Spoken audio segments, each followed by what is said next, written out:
really the two things I want to say are, you got to be the hardest workers in the room, and don't fuck the opportunity up.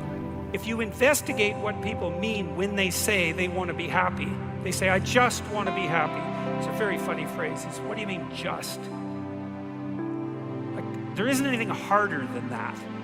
So you can't just say that's all you want. You just want to be happy all the time. That's all it would take. The question of worth it is reliant on an outcome. We don't make these things for an outcome.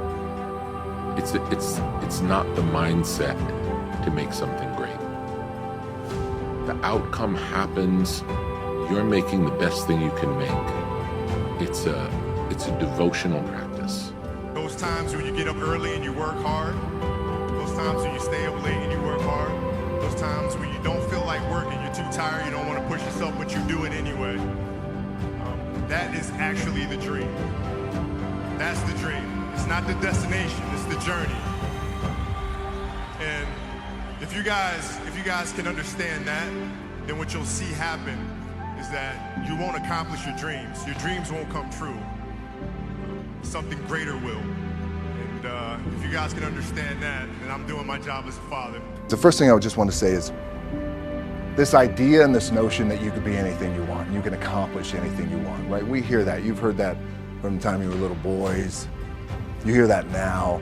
You're already incredibly accomplished. You can win an NBA championship, MVP of the league. You could become president. You could become governor. You could be in entertainment. You could do Charles, and you could do Shaq. You could do that. You could do whatever you want to do. You guys know that. The thing that has worked for me is to remember the hard times. Whatever happens after that happens. And that part that happens after it is completely out of your control. Putting any energy into that part that's out of your control is a waste of time. All it does is undermine your work. Your work is to make the best thing you can. So any thought you have about outcome undermines the whole thing. Fail big. That's right. Fail big. Today's the beginning of the rest of your life, and it can be very frightening. It's a new world out there. It's a mean world out there. And you only live once, so do what you feel passionate about. One of the most important things, never, ever quit. Never quit. I don't know if it's an ability or if you have it, just you can't quit. And I've seen people quitting, and if they would have held out longer, they would have been successful. I've seen it so much. I've seen some of the most brilliant people in the world that never made it because they were quitters. They were just quitters. They would quit. They just couldn't take it. They couldn't whatever. One of the things about loving what you do is that it's not work, and therefore you don't quit automatically. It's a lot easier not to quit, but you can never give up. That's the only way you ever get where you want to go. You have to take a path that's dangerous, and most people want to take the safe path. The safe path leaves you stuck in quiet desperation almost every time. It's hell. The thing is with me is I don't give a fuck. I don't give a fuck. I don't give a shit what anybody says or what anybody thinks. I have this mindset. I know exactly who the fuck I am. I have my circle of people that I hang around with who know me and know what I'm about and whatever. And anybody else who doesn't like it or doesn't want it, a person's strengths are often their biggest weaknesses. And so that also means that their weaknesses can be their strengths. The emptiness in your life isn't because you don't have enough rights. You have all the rights there are. You have more than you should. And it isn't because you lack consumerist options. You have Amazon and pornography, man.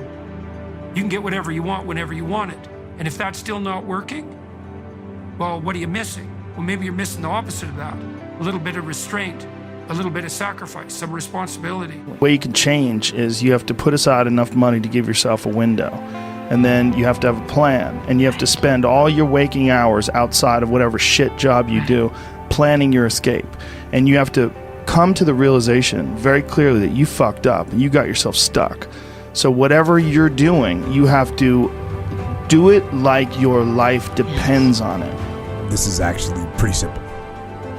And I said it the other day, and you have to realize, you have to know, you have to accept that all your excuses are lies.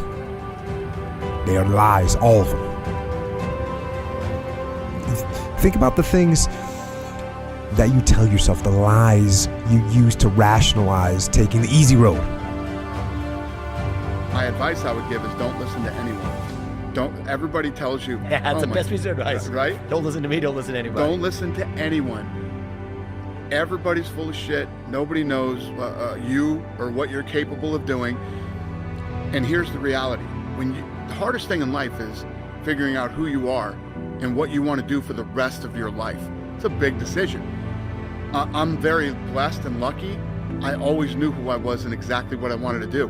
And once you figure that out, you wake up every day and you work toward it. That's what you do. It's impossible for you to fail if you know who you are, what you want to do, and you wake up every day and work toward it. But if I'm feeling bad, that doesn't mean I'm doing bad. That doesn't mean I am bad. That doesn't mean that I can't still take some action. Because, yeah, nothing changes and nothing changes, man. You know, we'll sit around forever.